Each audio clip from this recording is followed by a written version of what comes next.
So we have been looking at this. We have been looking at method of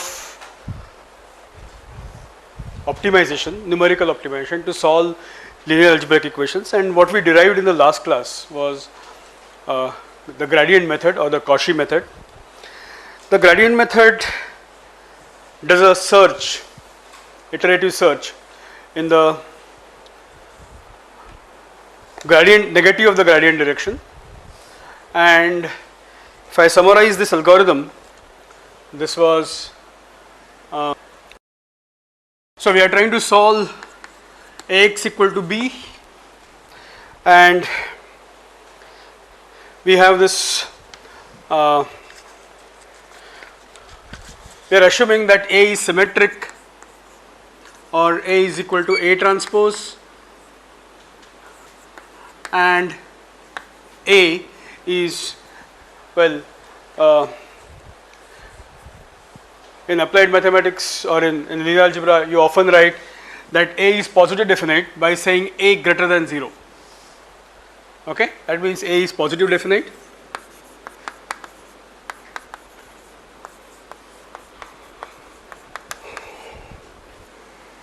That doesn't mean all elements of A are greater than 0. When you write A greater than 0, it means A is positive definite, A is symmetric, and then we formulated an objective function. Well, we know what to do if A is not symmetric, positive definite. We pre-multiply both sides by A transpose, and then we work with the modified problem. So phi is half X transpose Ax minus X transpose B. We want to minimize this with respect to X, minimize with respect to X phi, and then we use this gradient method to come up with a search direction. So what was this gradient method? The gradient method was we find the gradient direction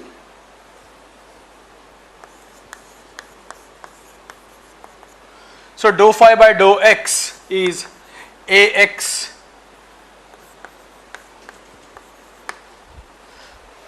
this is the gradient, and we want to move in the negative of the gradient. So we take Gk is equal to minus Axk minus B. This is my negative of the gradient direction, and then we move. How much do we move each time? We solve a one-dimensional optimization problem, and then we move actually x k plus 1 is equal to xk plus lambda k gk, and we found that lambda k is nothing but B transpose gk. Okay. So we make an optimal move every time in the negative of the gradient direction. This is negative of the gradient direction, lambda k times gk, that is the move that we make every time, and this is the classical gradient method or the Cauchy method. And then these iterations are stopped when you reach a point or gradient is not changing. Either way of them is fine. Xk is not changing, the new iterations are not adding too much information. We pre-specify epsilon. Epsilon could be something like 10 to the power minus 8, 10 to the power minus 10, a very, very small number. Okay, and we say that the relative change in x as the new iterates are generated is insignificant. That is when we stop. Okay, so this is iterative scheme, and if you remember, if you see here, every time you need to compute Axk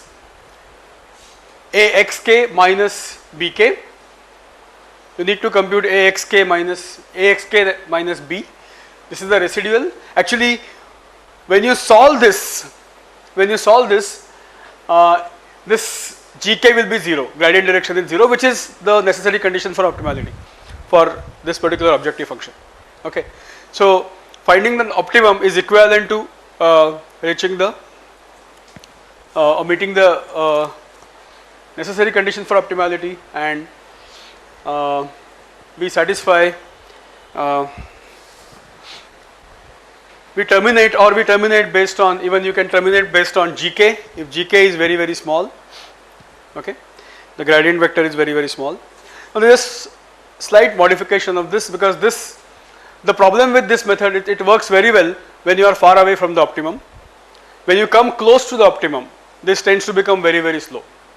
Okay, the moves that you make every time when you come close to the optimum are quite small. So the trouble is this, we need to do something to accelerate the convergence when you come to closer to the optimum.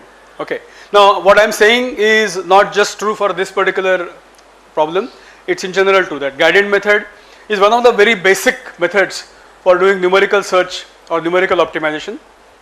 But the problem with gradient method is that it works very well when you are away from the optimum. When you come very close to the optimum, it becomes very very slow.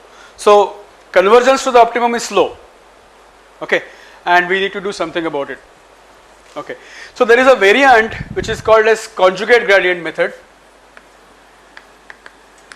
Variant called conjugate gradient method. Okay, so what we do is we move in the conjugate directions, A conjugate directions. Okay, so given a matrix A, okay,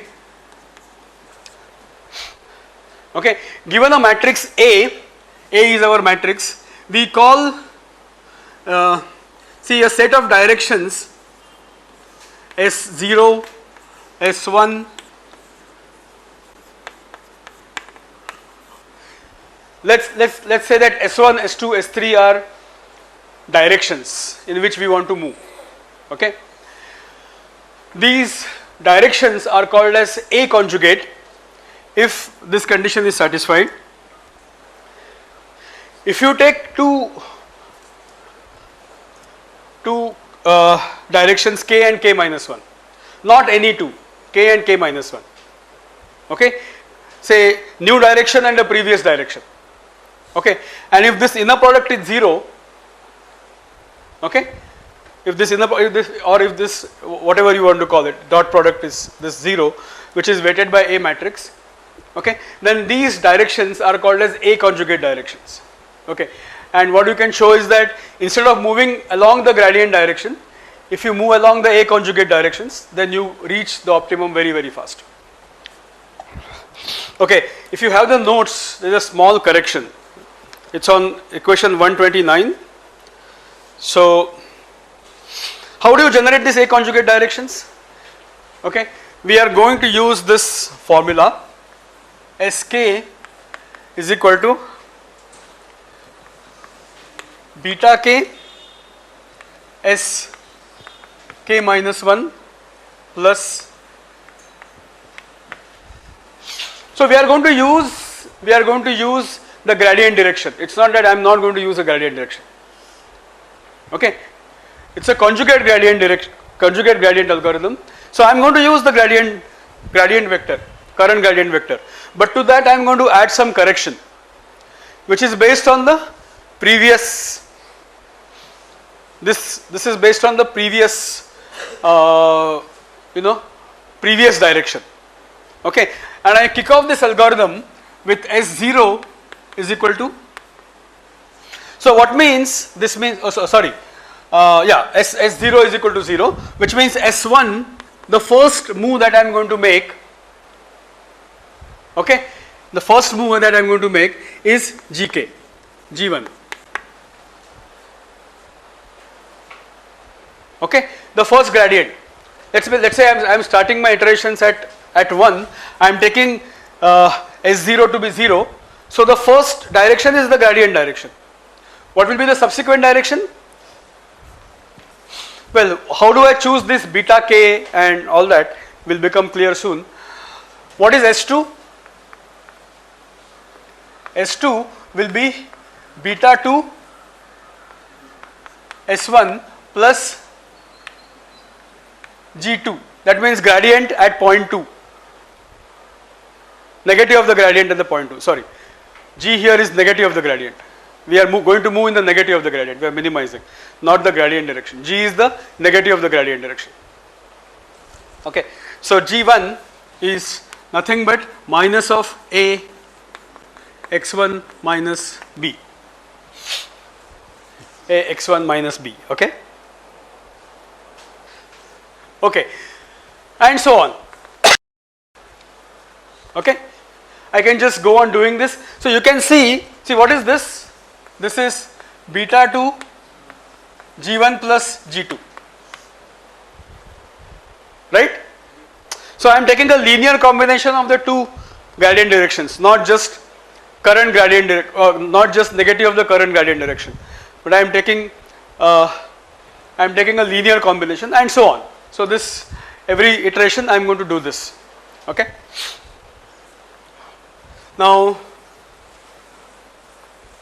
I am going to invoke this A conjugacy. So what I am going to do now is to take Sk transpose and pre-multiply it by A Sk minus 1. Okay. So what is this? Beta k Sk minus 1 plus Gk transpose A S k minus 1, right? Now these are A conjugate directions. What should be this? This should be 0.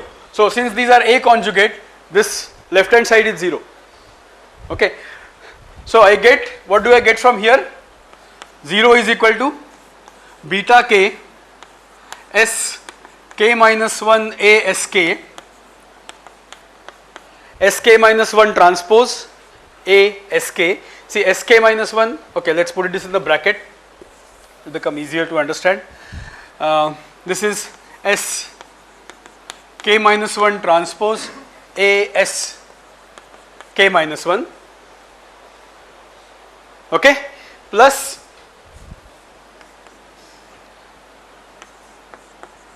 Gk transpose A S k minus 1. This will, see what is Gk? Is the negative of the current gradient direction. Gk is known to me. Okay, Sk minus 1 is the previous direction. Okay, so using this I can find out beta k. Okay, so that gives me a formula for beta k. This gives me a formula for beta k. How much to move? What is the linear combination that should be made? Okay, for A conjugate directions. So now, and what is this?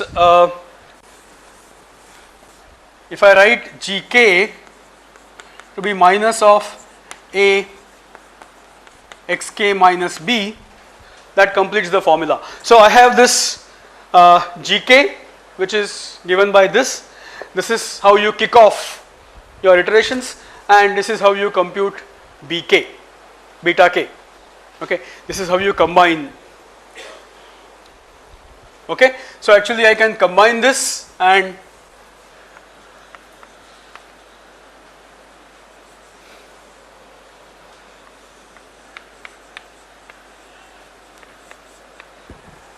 okay, I can combine the two and I can find out this as my iteration scheme.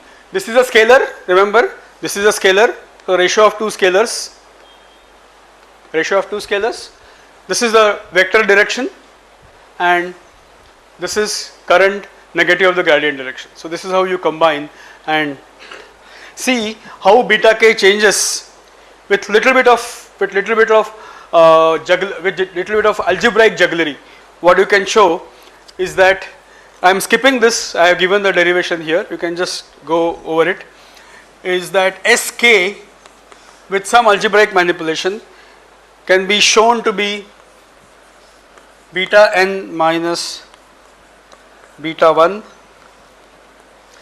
Well, if we do a little bit of index jugglery, if I just come back here, I'll do a little bit of index jugglery. I'll call this minus 1 S minus 1 equal to 0. Okay. So if S minus 1 equal to 0, then S0 becomes G0, which is same as minus A x0 minus B. Okay. If you do a little bit of index jugglery, you call 0 as the starting point, minus 1 previous to the starting point. Okay. Because if you put k equal to 0, whether you start from k equal to 1 or k equal to 0, it's a matter of just writing the algorithm. To be consistent with the notation here, I'll just, so G0 is the initial negative of the initial gradient direction. So what you can show with a little bit of jugglery is that, so in this case you find the current direction in which to move using a linear combination of all the previous gradient directions. You don't use only one current gradient directions, you use a linear combination of all previous gradient directions. Okay. Now this is the direction in which we want to move. How much do you want to move? You have to use this lambda business. Okay. So after we have decided this Sk, what we do is, okay, so my new point, that is xk plus 1 is xk plus lambda. Sk is only the direction, just remember. Okay. And then I find out so lambda k is equal to min with respect to lambda phi of xk plus lambda sk.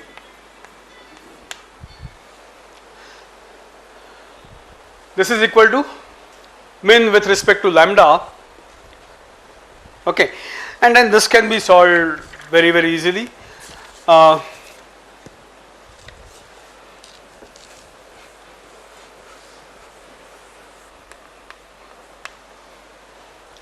Lambda k turns out to be this scalar. How much to move in this direction is given by this particular scalar.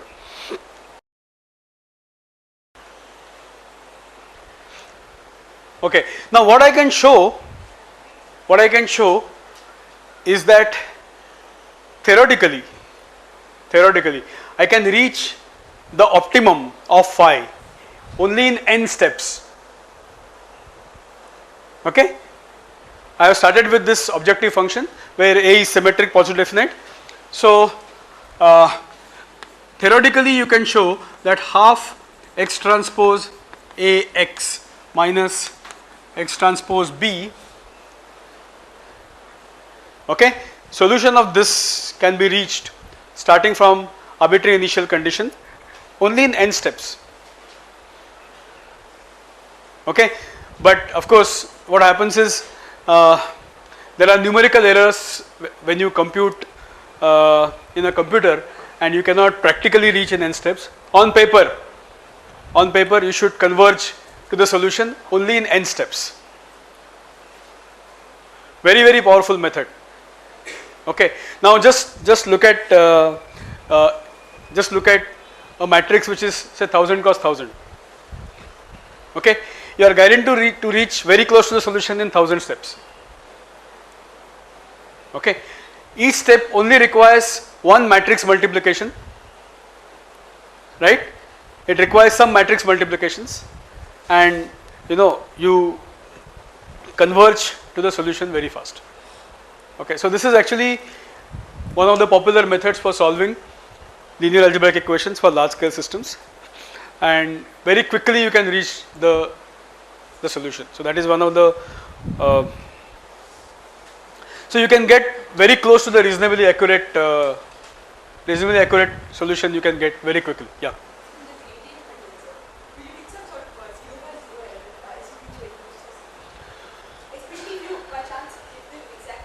Yeah, the lambda k can have some problem, but you are multiplying by A, right? Gk transpose A Gk. No, but I don't think that will happen in conjugate gradient. Gradient method you can land up into problem because of that. you can get not 0 by 0, you get a small number by small number. Yeah, you get a small number by small number. So that can sometimes cause a problem.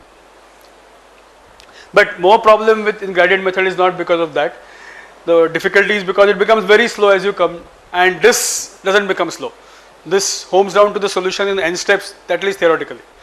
So it's a much better method. Okay, so we move on to the next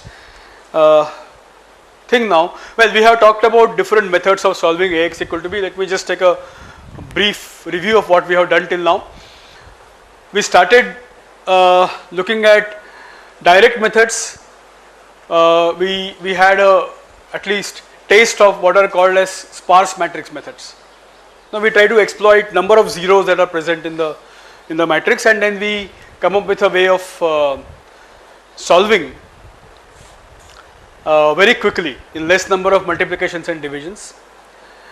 Then we moved on to iterative methods for solving Ax equal to b, which was completely new to you because you have been looking at Gaussian elimination, Gauss-Jordan, everything that is using, but iterative methods can particularly in let's say in Newton-Raphson, when you are solving multiple Ax equal to b problems, it is not that important that you exactly get the true solution at the iterates.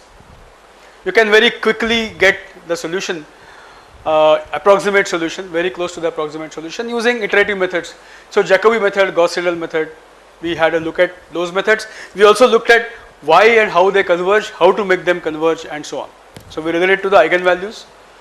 We said that inside unit circle, if you have eigenvalues of S inverse t, you can guarantee convergence to the solution, necessary and sufficient conditions. We also derived some sufficient conditions, some necessary and sufficient conditions, or how do you transform the problem to guarantee solution, and so on.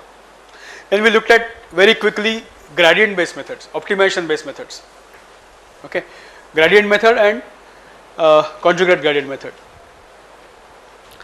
If you do a course on optimization, you will see that gradient method and conjugate gradient method, they form basis of many variants, and there are more powerful variants of but these are two basic methods which are used in numerical optimization. The next thing that I want to move to is what is called as a condition number. Well, what I want to talk about now is a very important aspect of numerical computing. This is how well conditioned or how ill conditioned a system of linear algebraic equations is. Okay, so okay, now the problems that occur in numerical computing, one of the reasons for these problems is fixed point arithmetic. Okay, what is fixed point arithmetic? Fixed point arithmetic is that we have finite number of bits to represent a number. Okay, and then we truncate. Okay, so suppose a number goes beyond this representation, or if there is a number which cannot be represented exactly using finite number of bits, we just take the nearest approximation and work with it. Okay, just to give you an idea that if you have a computer which has 3-bit precision, okay, and if we were to add point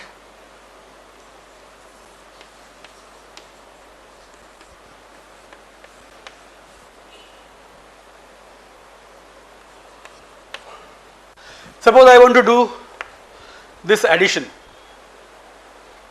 Okay, a 3-bit precision computer or 3-digit precision, let's not say 3-bit, 3-digit precision computer cannot actually look at this part of the number. It will ignore this part of the number. It will only take this plus 0.002. Okay, and a 3-digit computer will commit an error of 3.1 10 to the power minus 4 in this addition. Okay, and just imagine this is now of course we have numbers floating point which is 16-digit precision and so on. but there is something that is being neglected. Okay, and even though every time it is very, very small, okay, each time when you do it, it is very, very small number that is neglected, but you are doing millions of operations, right? You are doing millions of operations, large matrix, you are doing so many thousands of multiplications, division. Each time you are neglecting a small number, okay, each time you neglect a small number, that can cascade and grow and build up and create a problem. Now this happens only for those cases where the matrix is problematic. When matrix is not problematic, okay, the errors have natural tendency to die down and things work out. You get reasonable solutions. So actually what you have to remember is that when you are solving AX equal to B using a computer, you actually never end up solving this exact equation. You end up solving something like this. You end up solving A plus delta A, X plus delta X is equal to B plus delta B. I want to solve this AX equal to B, I end up solving this problem. That is because I cannot represent A accurately inside my computer. I cannot represent B accurately inside my computer. If A and B are not accurately represented, I cannot get exact solution to my problem. Okay. Now just to give you so what I want to do is I want to have some idea when this solution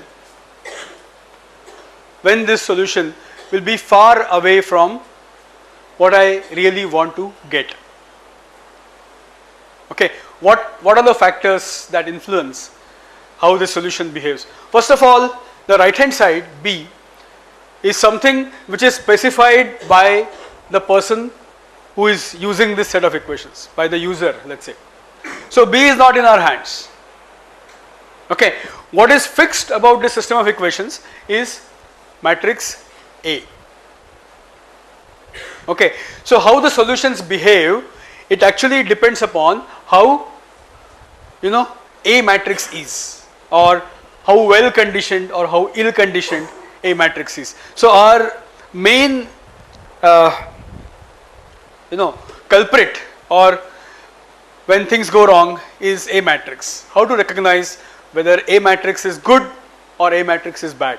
If A matrix is bad, whatever you do, okay, to some extent, well, good programs like MATLAB can recover and give you a reasonable solution, but beyond the point, even MATLAB fails.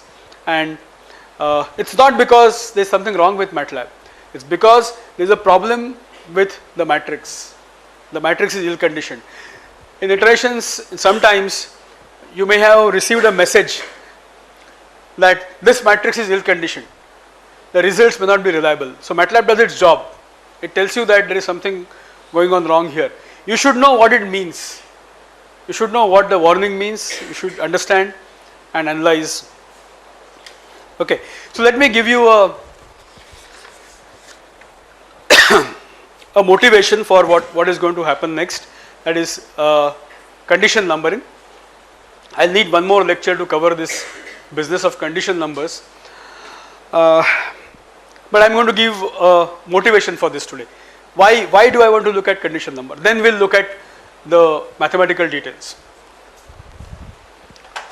Okay, so this example I have taken from Strang. It's a very nice simple example which illustrates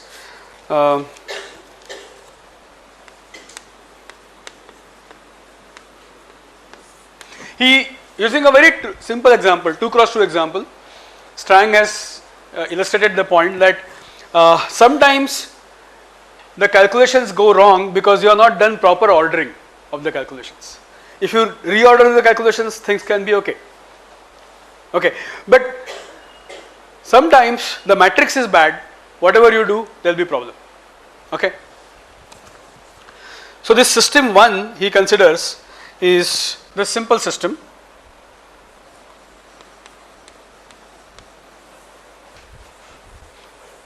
So this is a very simple system. 0.001, 1, 1 and 1. Okay. So now how will you do Gaussian elimination? If you do it without thinking about the problem, you will just take, this is a non-zero number. Okay. You will take this as a pivot and then proceed with making the matrix to be lower triangular.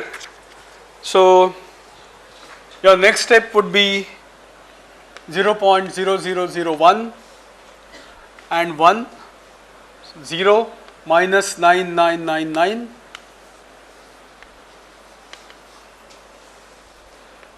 x1, x2. So this will give you x2 is equal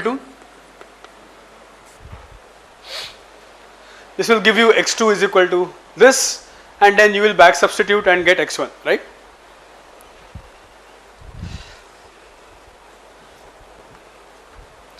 So we round this off to 1.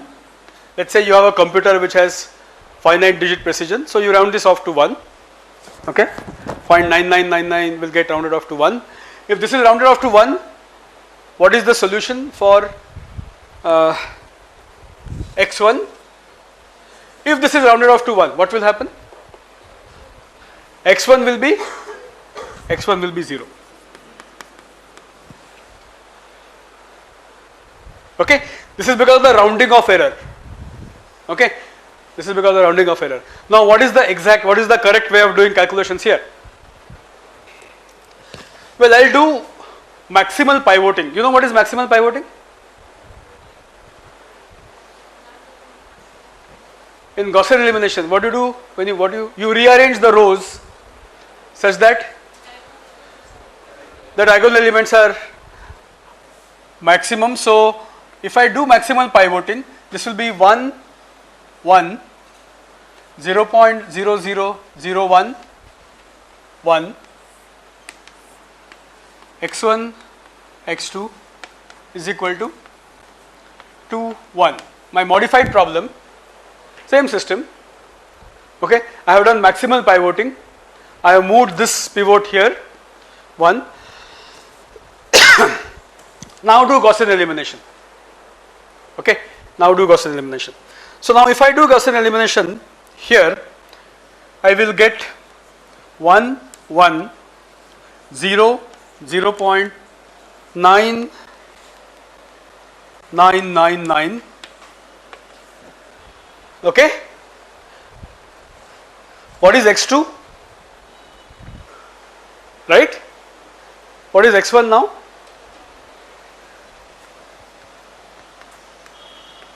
If x2 is equal to 1, x1 is equal to 1. You see the problem here?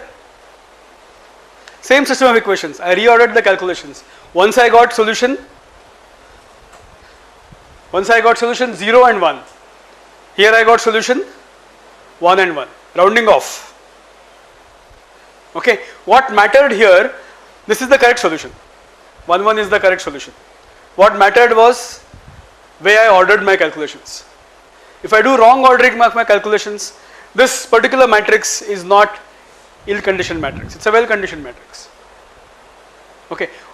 Why it is well-conditioned matrix, we'll come to that little later. But right now just take it for granted. This is a well-conditioned matrix. What went wrong was we did wrong ordering of calculations, and okay, we got a solution which is not acceptable, but we didn't recognize it, of course, that time. We thought everything is logical. We did rounding off there and then we got a solution which is, but here when you correct the order of calculations, you recover the solution 1, 1 and then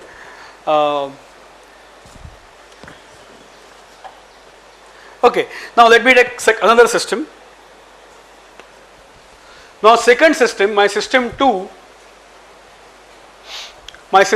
is this 1, 1, 1, 1.0001, x1, x2 is equal to 2, 2. Okay. if I apply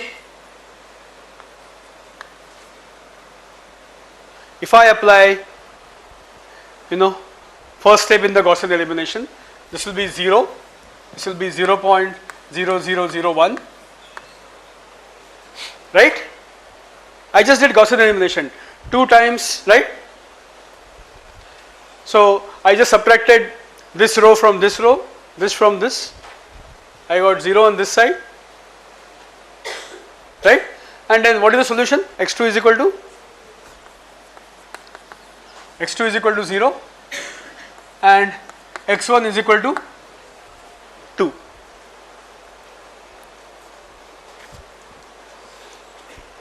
Okay? Is this okay? Okay. What I am going to do now, I am going to say that, well, there was a slight error on representing the right hand side. There is a slight error in representing the right hand side. Okay. Now you would say, well, how does it matter? If this slight error 10 to the power minus 4, okay, I make an error of 10 to the power minus 4 on the right hand side. So instead of representing 2 and 2, I ended up representing 2 and 2.0.001. Okay, instead of typing 2 and 2, let's say I typed 2 and 0.001. You would expect what is there? These are two very, very close vectors. Error is of the order of. Just see what will happen.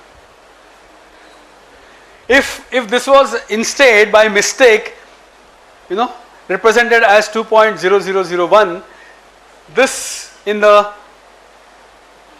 this will become what next?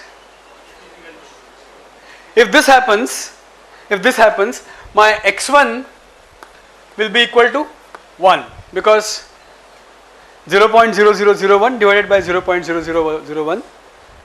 Okay, x1 will become 1. What will be x2?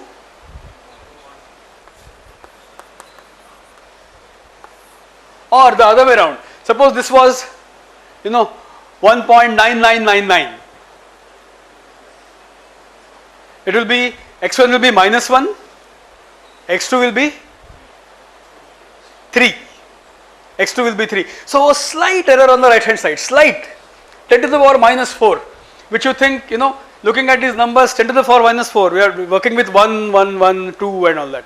10 to the power minus 4 error. But such a small error is causing a drastic change in the solution. Such a small error, this will not happen for system 1. Once you reorder the calculations, if you perturb the right hand side slightly, it's not going to change the solution too much. Okay, here, if you have a solution which is, if you have the right hand side which is slightly perturbed, okay, you have a problem. Okay, you have a problem. The solution changes drastically. Okay, so from 0 to 2 it changes to 1 to 1. It's not a small change, right? Not a small change. So this problem, what we will show a little later, is that this is because whatever you try to do here, you rearrange the calculations, you do pivoting.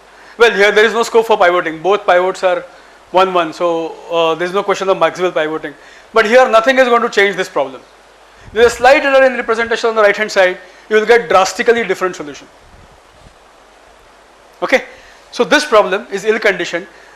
No reordering is going to help you. The first problem is not ill conditioned. It's a problem of reordering the calculations to get the correct solution. Okay. Now I want a measure that will separate these two situations, where I can say, well, this A matrix is ill conditioned. Whatever I do, I will get into trouble. This A matrix is well conditioned. If my solutions are absurd, I have made an error.